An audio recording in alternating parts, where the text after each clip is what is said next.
Plan de comunicación de riesgo biológico. Un enfoque integral. Un plan de comunicación de riesgo biológico es crucial para la prevención y mitigación de las consecuencias adversas a la salud humana derivadas de la exposición a agentes biológicos. Este plan debe ser integral, abarcando desde la identificación de riesgos hasta la implementación de estrategias de comunicación efectivas para diferentes públicos. 1. Identificación y evaluación de riesgos. El primer paso consiste en identificar los agentes biológicos a los que se encuentran expuestas las personas, ya sean trabajadores, comunidades o poblaciones en general. Esta identificación debe considerar el tipo de agente, virus, bacterias, hongos, etc., el nivel de peligrosidad y la probabilidad de exposición. La evaluación de riesgos debe considerar factores como nivel de exposición, la frecuencia, duración e intensidad de la exposición a los agentes biológicos, vías de transmisión, cómo se propaga el agente, por ejemplo, por contacto directo, inhalación o ingestión, factores de riesgo, condiciones ambientales, prácticas laborales o individuales que aumentan la probabilidad de exposición, vulnerabilidad, características de la población que la hacen más susceptible a la infección. 2. Desarrollo de estrategias de comunicación. Una vez identificados los riesgos, se deben desarrollar estrategias de comunicación específicas para cada grupo de interés.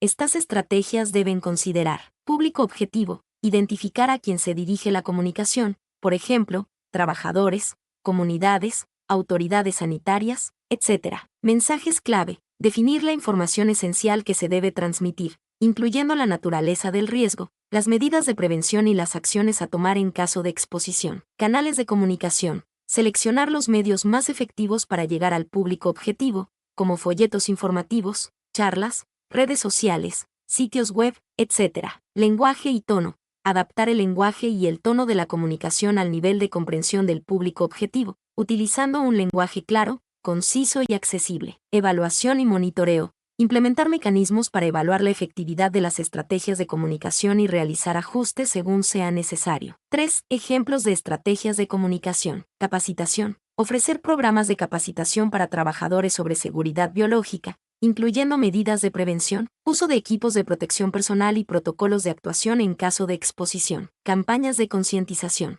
Diseñar campañas informativas para la población en general sobre la importancia de la higiene, las medidas de prevención y la detección temprana de síntomas. Comunicación en tiempo real. Implementar sistemas de comunicación rápida y eficiente para informar a la población sobre brotes epidemiológicos o eventos que impliquen riesgo biológico. Colaboración con instituciones. Establecer mecanismos de colaboración con instituciones sanitarias, de investigación y de seguridad para compartir información. Coordinar acciones y fortalecer la respuesta ante eventos de riesgo biológico. 4. Importancia de la comunicación en la gestión de riesgos biológicos. La comunicación efectiva es fundamental para la gestión de riesgos biológicos, ya que permite aumentar la conciencia. La población estará mejor informada sobre los riesgos, las medidas de prevención y las acciones a tomar en caso de exposición. Mejorar la preparación. La comunicación facilita la preparación de la población y las instituciones para responder a eventos de riesgo biológico. Fomentar la participación. La comunicación activa fomenta la participación de la población en la prevención y control de riesgos biológicos. Reducir el miedo y la incertidumbre. La información veraz y oportuna ayuda a reducir el miedo y la incertidumbre, evitando la propagación de rumores y noticias falsas. 5. Conclusiones. Un plan de comunicación de riesgo biológico efectivo es esencial para la protección de la salud humana. La identificación y evaluación de riesgos. El desarrollo de estrategias de comunicación específicas para cada público objetivo y la implementación de mecanismos de evaluación y monitoreo son elementos clave para garantizar la seguridad y el bienestar de la población. La comunicación efectiva es la base para una respuesta adecuada ante eventos de riesgo biológico, fomentando la preparación, la participación y la confianza en las instituciones. ¿Qué tipo de riesgos biológicos se deben considerar? Al elaborar un plan de comunicación de riesgo biológico, es fundamental considerar una amplia gama de riesgos.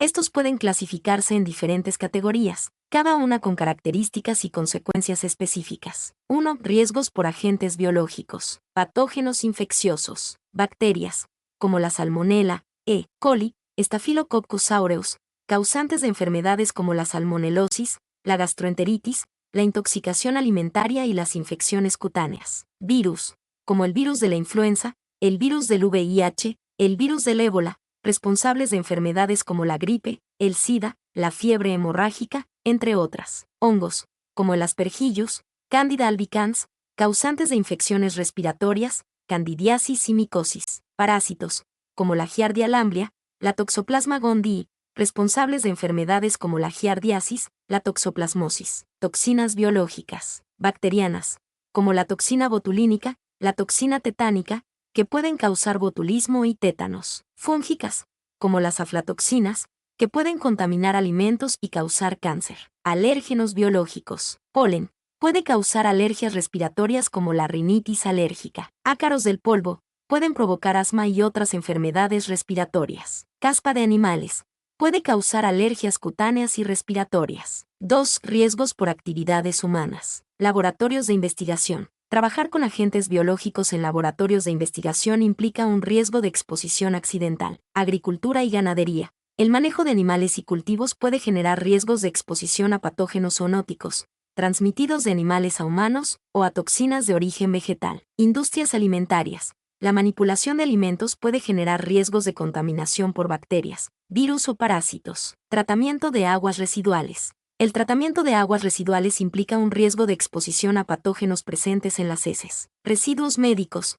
La gestión inadecuada de residuos médicos puede propagar patógenos infecciosos. Eventos masivos. La aglomeración de personas en eventos masivos puede facilitar la propagación de enfermedades infecciosas. Viajes internacionales. El desplazamiento a países con diferentes condiciones sanitarias aumenta el riesgo de exposición a patógenos exóticos. 3. Riesgos por eventos naturales. Desastres naturales. Inundaciones, terremotos, huracanes pueden generar condiciones propicias para la proliferación de patógenos y la transmisión de enfermedades infecciosas. Cambio climático. El cambio climático puede modificar las condiciones ambientales, favoreciendo la aparición y propagación de enfermedades infecciosas. 4. Riesgos por bioterrorismo. Ataques biológicos. El uso deliberado de agentes biológicos como armas puede causar graves daños a la salud pública. Consideraciones adicionales. Nivel de bioseguridad. Es importante considerar el nivel de bioseguridad necesario para manejar cada agente biológico. Vulnerabilidad de la población.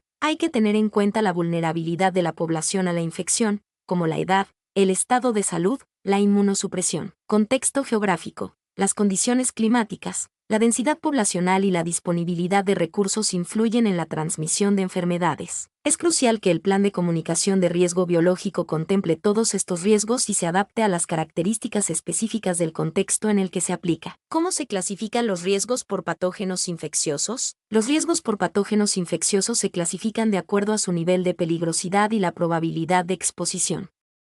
Existen diferentes sistemas de clasificación, pero uno de los más utilizados es el que se basa en 4 grupos de riesgo, que se detallan a continuación. Grupo 1. Agentes con bajo riesgo. Definición. Estos agentes no suelen causar enfermedad en humanos y son poco probables de causar infección. Ejemplos: Bacillus subtilis, Escherichia coli K12. Precauciones, medidas de bioseguridad básicas, como el uso de guantes y batas de laboratorio. Grupo 2.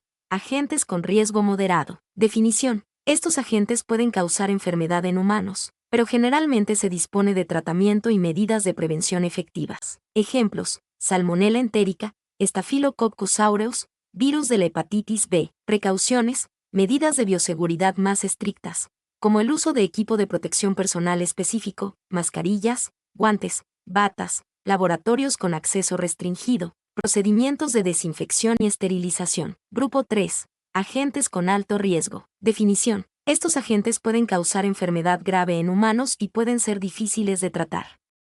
Existe riesgo de transmisión por contacto, pero se dispone de medidas de prevención y tratamiento. Ejemplos: Mycobacterium tuberculosis, virus de la hepatitis C, virus del VIH. Precauciones, medidas de bioseguridad extremadamente estrictas, como el uso de equipos de protección personal de alta seguridad, laboratorios de contención biológica, procedimientos de manipulación y eliminación de residuos específicos, entrenamiento y capacitación especial del personal. Grupo 4.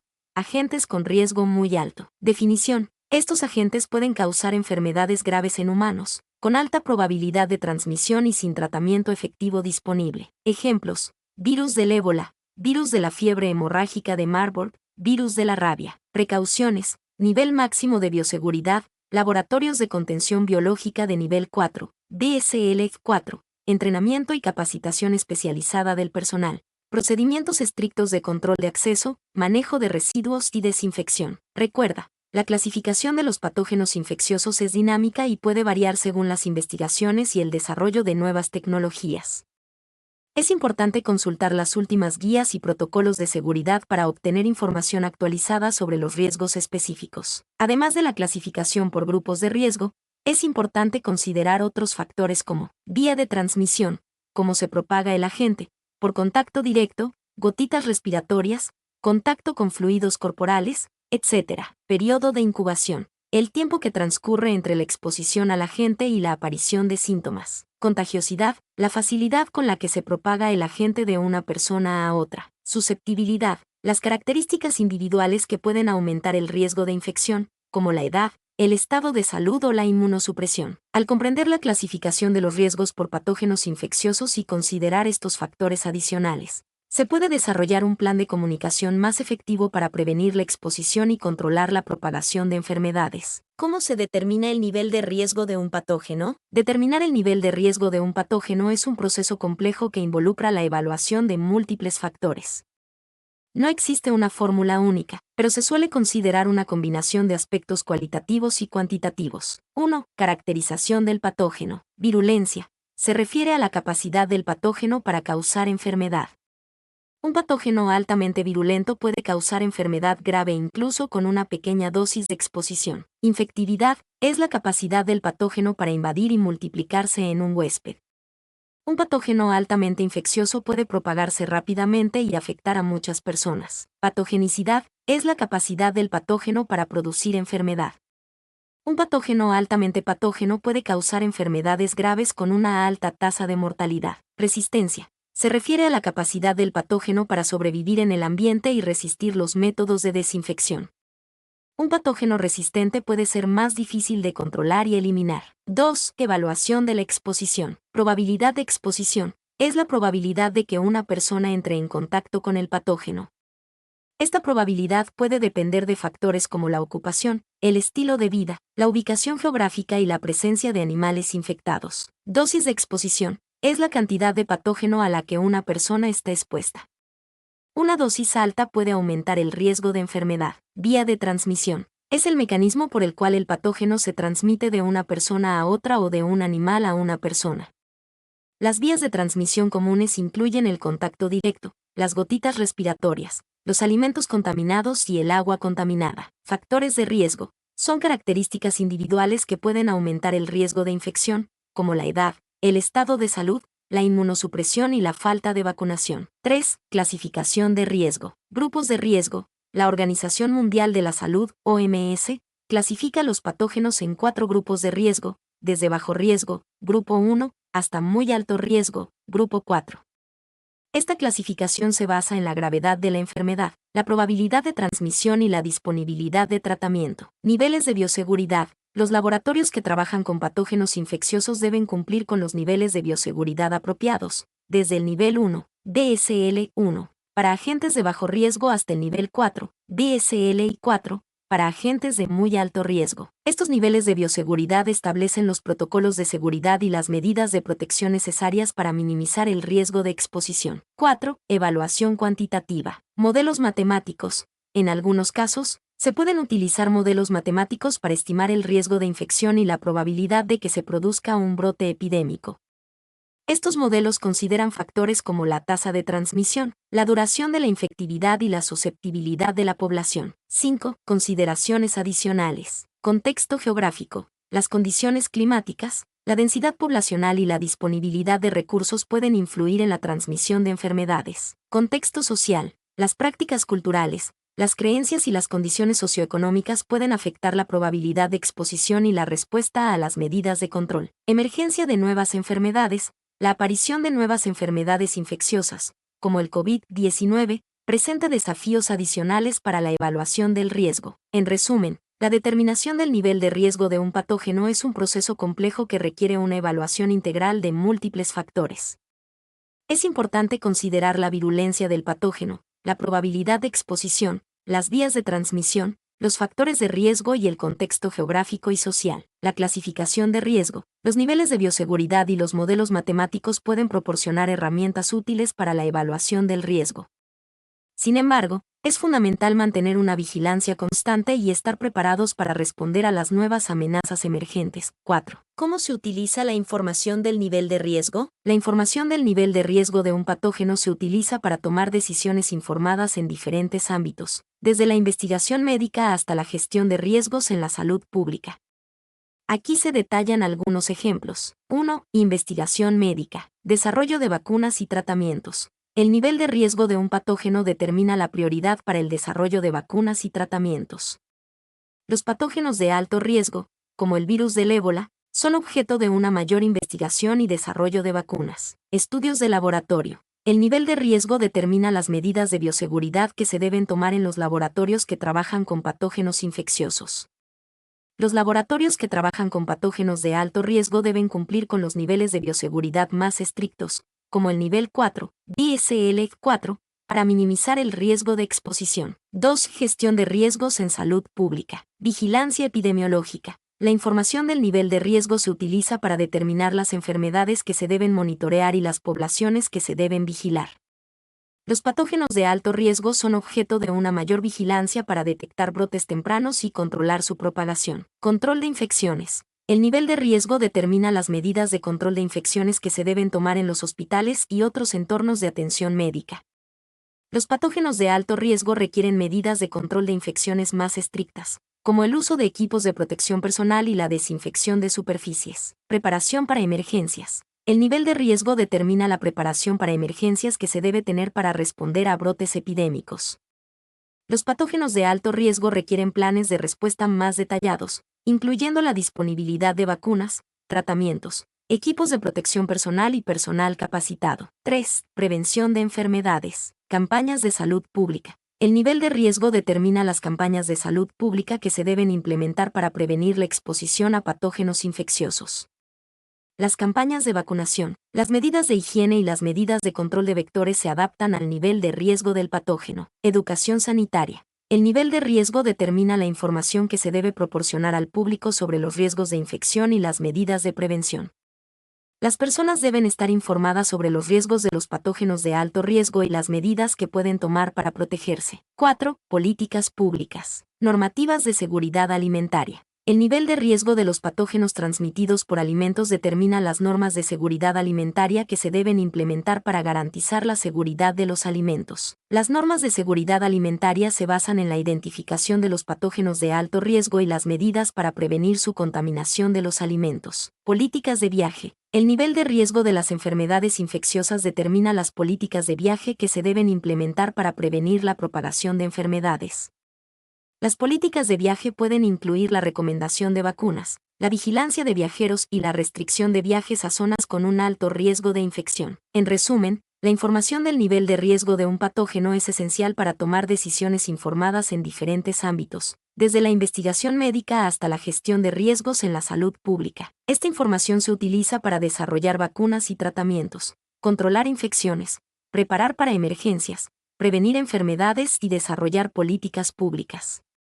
Es fundamental comprender el nivel de riesgo de los patógenos infecciosos para proteger la salud pública y prevenir la propagación de enfermedades. Mi nombre es Demim, soy tu asistente personal. Mi sitio en internet es demim.es.tl.